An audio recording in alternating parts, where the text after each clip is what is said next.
Ever wondered how a Twitter philanthropist could end up leading both housing finance and national intelligence? Let's dive into the whirlwind story of William John Pulte.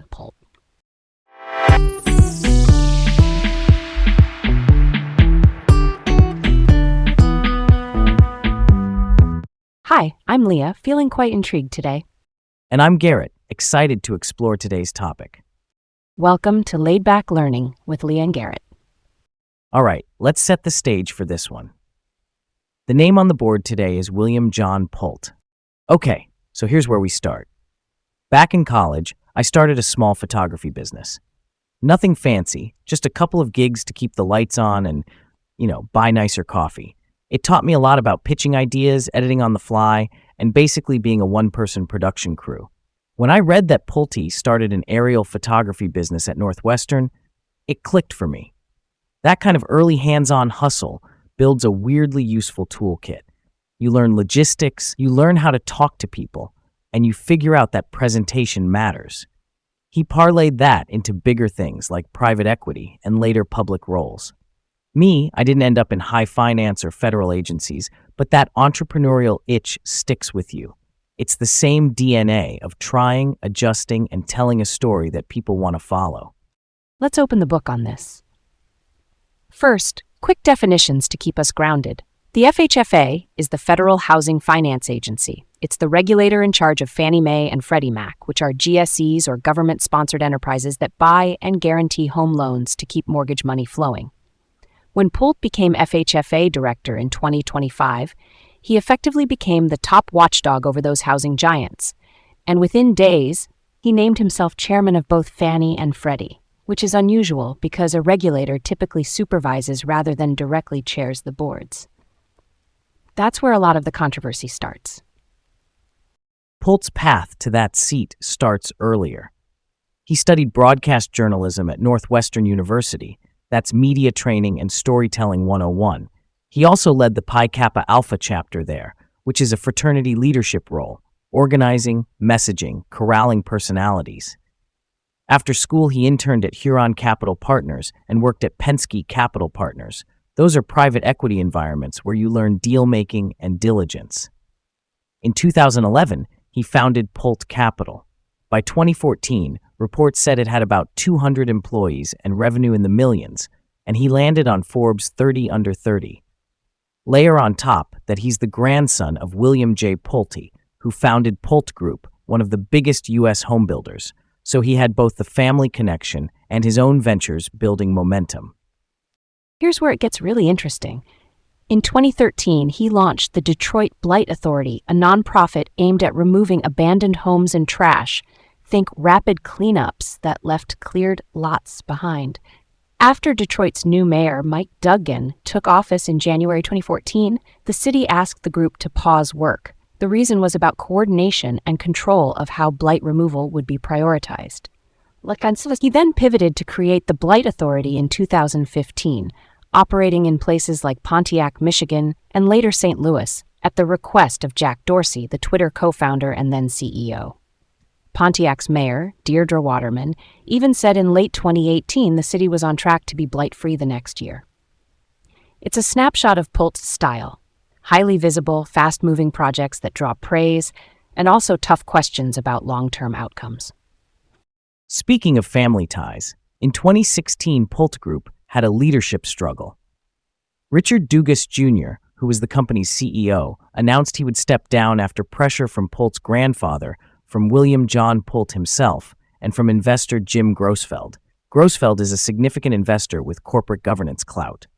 That fall, William John Pulte joined Pulte Group's board. He was one of the youngest Fortune 500 board members at the time. But the board era got messy.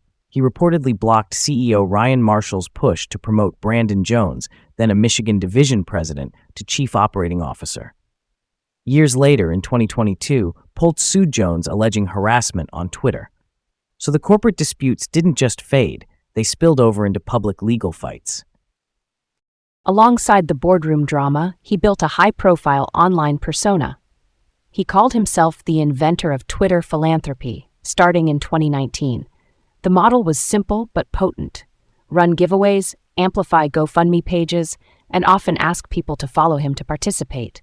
By August 2019, he said he had a team of 10 vetting requests. He highlighted families tied to national tragedies like the Oxford High School and Uvalde school shootings. That's heartbreaking territory, and it drew huge attention. By December 2022, he had about 3.2 million followers. At one point in July 2019, Donald Trump publicly praised him after Pulte promised 2 cars to veterans if Trump retweeted. Pulte later said he had met Trump several times and that Trump knew of his blight work. It's philanthropy blended with digital branding, impactful to some recipients, and also undeniably good at growing a platform. Fast forward to Washington. In January 2025, President-elect Donald Trump named him as nominee for FHFA director. In February, during a Senate Banking Committee hearing, he pushed lowering housing costs mainly by building more homes. That's a supply-side pitch. The committee advanced him in March on a 15-9 vote, and the full Senate confirmed him 56-43, with all Republicans and a few Democrats voting yes. And then came the shock move. Within days of being sworn in, he named himself chairman of Fannie Mae and Freddie Mac, removed a slate of board members, and fired or placed dozens of people on leave. The National Treasury Employees Union said 35 were placed on leave without notice. That's a lot of institutional memory out the door at once, and many of those roles reportedly touched oversight and compliance. This is where I ask, why take such a hard swing out of the gate? The reports say some of those dismissed had raised red flags about an order to release confidential mortgage pricing data. Releasing sensitive pricing can look like coordination or even price fixing, which can trigger antitrust concerns. Also, Pulte ended programs at Fannie and Freddie that supported first-time homebuyers and down payment help. Critics argued it signaled a path to privatization and reduced affordability. And there were job cuts targeting a department overseeing fair housing rules for the Federal Home Loan Bank system. Fair housing oversight means making sure protected classes are not discriminated against. Rolling that back raised civil rights alarms. There's also the line between supervision and management. By being both the regulator and the board chair of the GSEs, he consolidated control. That blurs what's supposed to be an arm's-length relationship. Supporters might say it lets you move fast and fix issues. Opponents say it concentrates power and weakens independent checks. And the policy headlines kept coming. In November 2025, he rolled out the concept of 50-year mortgages. On paper, that lowers monthly payments by stretching the term, but economists widely warned it would increase total interest costs and could push home prices higher. Around the same time, he said the GSEs would accept Vantage Score, which is a different credit scoring model from FICO. Proponents say it could expand access by capturing more data. Skeptics worry about risk calibration differences in underwriting. And then the investigations front. In April 2025, as FHFA director, he referred New York Attorney General Letitia James to the Justice Department. The referral alleged mortgage fraud via falsified documents. The Washington Post later reported DOJ opened an investigation. Federal prosecutors then declined to seek an indictment at that time. In July 2025, Trump accused Senator Adam Schiff of mortgage fraud, pointing to a Fannie Mae memo sent to Pulte, but the memo itself did not claim Schiff committed fraud. In August 2025, Pulte alleged Federal Reserve Governor Lisa Cook committed mortgage fraud. Cook denied it. Trump said he fired her for cause, and she sued. That case reached the Supreme Court in January 2026. These are serious accusations, and when they don't produce charges, it fuels concern about politicization. There were process concerns, too. Reuters reported in October 2025 that Pulte allegedly bypassed his agency's Inspector General. An Inspector General, or IG, is the independent watchdog inside an agency who handles audits and investigations. Skipping the IG can raise ethics questions about keeping investigations independent. The Washington Post reported he fired dozens of oversight staff at Fannie Mae, and the Wall Street Journal reported that removed watchdogs had started looking into whether senior officials directed staff to access mortgage records of certain Democratic officials. Those claims were under investigation, per the reporting. Add in a November 2025 probe opened into Representative Eric Swalwell, a California Democrat. Reuters said Pulte forwarded allegations from the Gateway Pundit, which is a partisan website. Swalwell sued Pulte, alleging abuse of power and selective targeting. The political temperature rose inside the administration, too. Politico magazine reported that Treasury Secretary Scott Bessent allegedly threatened to punch Pulte at a private club in September 2025. That's a measure of internal tension, to say the least. And after prosecutors declined to indict Letitia James, Pulte advocated removing Eric Siebert, then the U.S. Attorney for the Eastern District of Virginia. A U.S. attorney is the chief federal prosecutor in a district. Siebert was forced out, and Lindsay Halligan was installed as interim U.S. attorney. Halligan quickly sought indictments of James and former FBI Director James Comey. Meanwhile, 6 Democratic senators alleged Pulte abused his role to target Trump's perceived adversaries, and Los Angeles Times reporting said he downplayed similar mortgage claim issues tied to some Trump allies or even family members, which he disputed. The New York Times later characterized his housing policy results as limited, even as Trump praised the probes. That's an assessment, and Pulte's allies would likely disagree, but it shaped the narrative. Then, in June 2026, President Trump named Pulte acting director of national intelligence. The DNI oversees the U.S. intelligence community and coordinates agencies like the CIA and NSA. Pulte kept his FFA role and the chairmanships at Fannie and Freddie at the same time. That's a lot of hats, and he had no prior intelligence experience.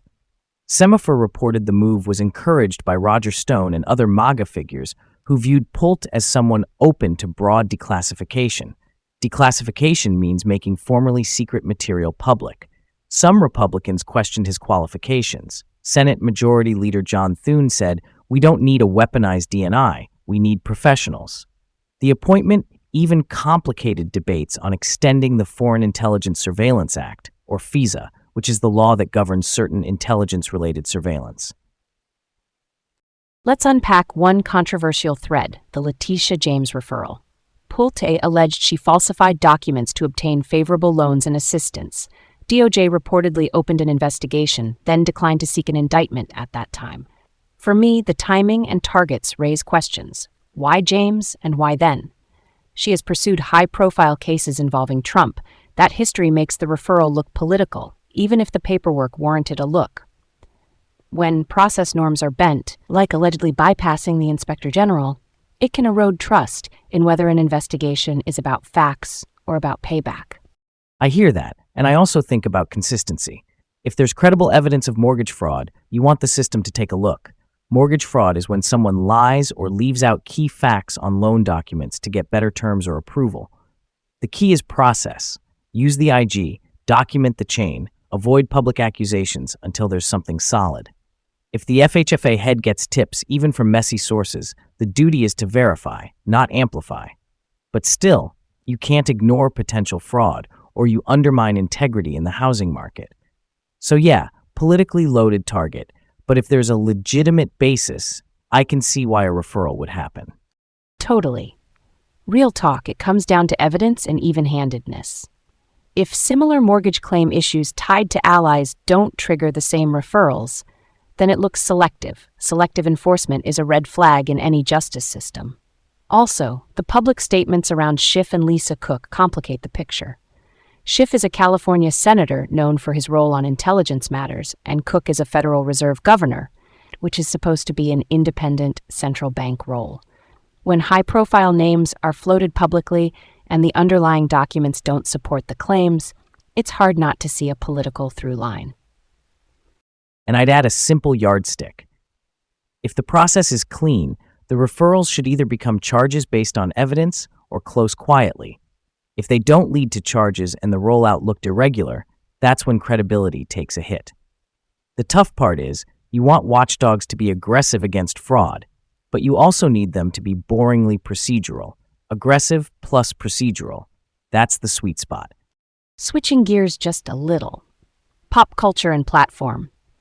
Pulte's Twitter philanthropy is a case study in how social media can turn giving into a shared public experience. He used giveaways and GoFundMe amplification. GoFundMe, for anyone who needs the refresher, is a crowdfunding site where people raise money for medical bills, memorials, and emergencies. The format created real help for some families. It also required follows and engagement that grew his brand quickly. That blend of heart and hype is very 2019 and beyond. It's not a traditional foundation model, but it made philanthropy part of the timeline, and even the president's feed got involved at one point. That's so wild. What if we rewind to March 2025 and tweak one big variable? Imagine he doesn't consolidate control over Fannie and Freddie. He stays the regulator, but he doesn't chair their boards, and he keeps oversight staff intact. You might see more friction inside the system, but also more guardrails. Watchdog probes would continue without the chilling effect of sudden removals. Programs for first-time buyers might not get cut so quickly. The Fair Housing Oversight Department in the Federal Home Loan Bank system might keep its muscle. And on the market side, fewer abrupt moves could mean more predictability for lenders and borrowers. Housing finance likes boring in a good way. I'm with you. In that world, the FHFA could still push for policy changes, but the separation between supervisor and supervised would be clearer. Maybe the 50-year mortgage proposal still pops up, or maybe without the rapid-fire announcements, there's more time for vetting. And on the political front, without the hyper-consolidation and later the acting D&I role, the temperature might drop. FISA reauthorization debates might feel less fraught, because lawmakers wouldn't be wondering how surveillance powers intersect with an acting intelligence chief who's also a housing regulator. That dual hat moment carried a lot of symbolic weight. Taking that off the board changes the conversation. Thanks for joining us on this exploration today. Stay curious, and we'll catch you next time on Laid Back Learning.